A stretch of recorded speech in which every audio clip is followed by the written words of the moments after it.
Hello everyone, we are making bubble tea and we've got all the tapioca pearls here and we're boiling it. मैं दिखाती हूँ अभी आपको वो packet. ये बहुत अच्छी होती है, हेल्थ के लिए गुड है। हाँ ये देखें, अब हमने इसमें शुगर डाल दी है, ये फिर हमने ठंडा मिल्क डाला। ये देखें, जितना पीना उतना बता रहा बस। ये देखें,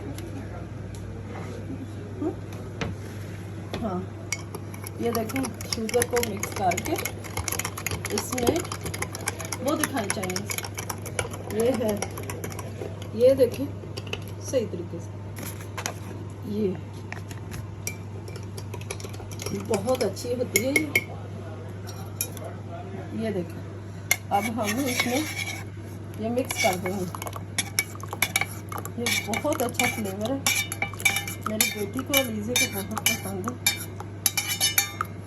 तो ये देखें, हमारी चाइनी tea boba tea ready to drink.